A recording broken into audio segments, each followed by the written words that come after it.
Hi guys, my name is Nancy Mitchell, the Love Guru, your guide to better relationships. And yes, this is day 7. This is the last day of my series. I want to just make sure that people are aware that you can be going through abuse in your relationship and you don't even know it. Okay? If you're watching this today, which is day 7, please go back and watch all my videos. Okay? Because I made 7 videos, including today. So go back and watch Monday, Tuesday, Wednesday, Thursday, Friday, Saturday. Okay? Now, I want to make sure I give you the phone number for those that is experiencing domestic violence. Again, if you know somebody or you're experiencing this, please call 1-800-799-7233. I'm going to repeat that. Call 1-800-799-7233. Okay, let's get into it, guys. This is day 7. Okay, let's get into it, guys. This is day 7. Okay, day 7, guys. Supporting others and preventing the abuse. Okay, there are going to be so many different supports that's out there across the world that's going to assist you into getting out of this situation or having, getting help for your friends or family that is going through domestic violence. Okay, be part of the solutions. Okay, so you can do this when you're coming out of this situation. You have looked back, and in me going through this situation, I, work along with a nonprofit as well that, I assist people into getting through this situation, which, housing, stuff like that. So you have to, it's good for you to look back at what has happened to you and to give help and support to somebody else that is in need. Okay. It's always good to support others and be the solution for that person. Okay. So let's get into some of the signs that you may be seeing that you need to make sure that you're supporting others and preventing the abuse altogether. Okay.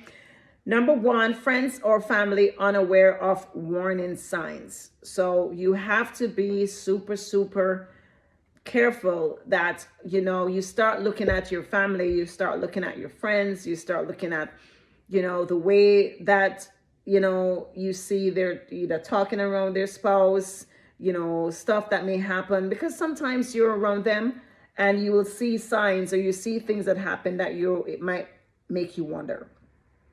Okay, number 2 is going to be cultural and social stigma around leaving abusive relationships. So I'll tell you a quick story. For the nonprofit that I work with, there was, and I'm not going to call any name on my channel. That's a rule that I just never do. There was a situation, ship that, this person was in an abusive relationship, okay? And her mother knew what was happening. And because of the church and what the church stand for, and you're not to leave your husband and you're not to get divorced, her mom was basically telling her not to leave at all. It's against the rule for the church and you're not supposed to. So forward to, present day right now, she is, thank God, she is out of that situation. She is in her own home, and she's with her kids, and she is super happy. Super happy.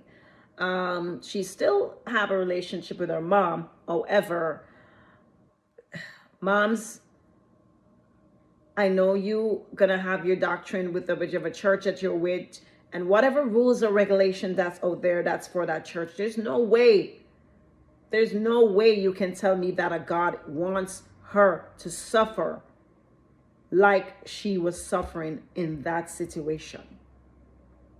You cannot tell me that God rather to see her suffer in that situation than leaving her husband.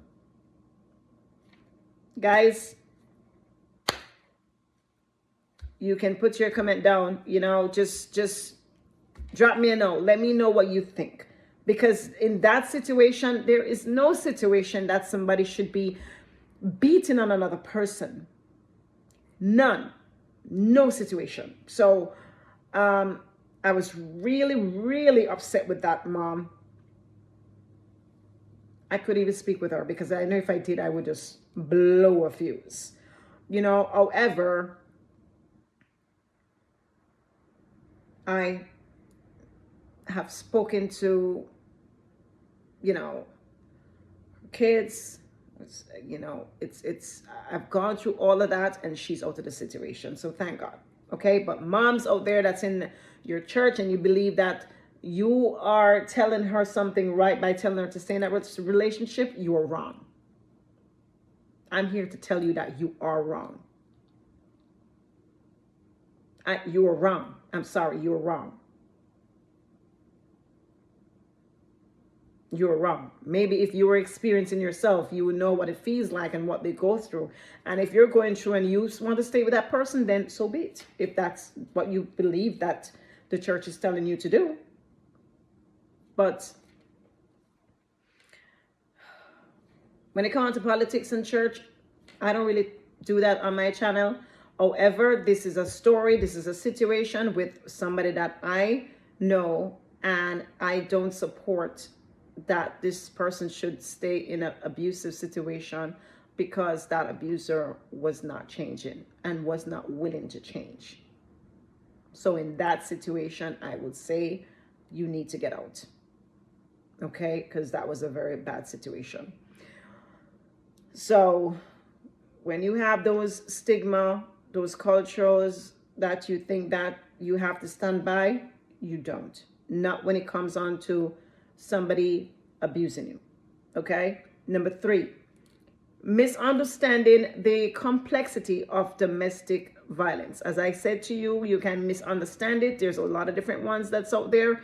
You can, be emotional abuse. It can be, you're thinking that, verbally abused. They just keep on verbally abusing it over. It talk down to you. It's just, there's so many things that you could be going through when it comes down to abuse, and it doesn't have to be physical. Okay. Number 4, lack of community resources for survivors. With some of the organization, they can be full at times, but there's always going to be somewhere there for you to reach, someone to reach out to, an organization that's there to assist you. You just need to look for the support in your area, okay, wherever you are in this world, okay, no matter who you are. So just start looking out for that. Solutions for these things that's there. Guys, I need to try and finish this video, okay? Solutions is going to be, number 1, to share educational content and raise awareness, okay? Share your educational content and raise awareness. Number 2, encourage open conversation about healthy relationships. So have these conversations with your friends, your family, people around you, have these conversations about them, about what a healthy relationship looks like. What do they think? You see a healthy relationship, or you think it's a healthy relationship, ask that person, ask her, speak with her and see, what do they think? What is happening in her relationship? Okay. Number 3, volunteer or support your domestic violence organization. Guys, this organization, or I should say these organization, is always in need of some help, some volunteer. If it's even 1 hour a day, 1 hour a month, doesn't matter, volunteer. Okay? It could be your family member, it could be your friends, it could be, somebody that you love that's going through this situation and need that volunteer to assist them. So please look out for that and volunteer. Number 4, advocate for policies that protect survivors. Very important, because these are the organizations that's going to lift them out of that situation and get them into safety, get them housing, get them, food, get them, clothes, get them a job, get money. They're the ones that are going to be there for them. So guys, you need to help these organizations. It's very important. Okay, guys, there you have it. Again, this week was about domestic violence. It's been Halloween. It's been like really bad for a lot of relationships that's going through domestic violence right now.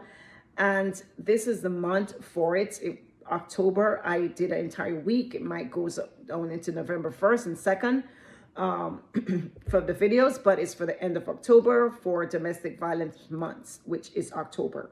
Okay.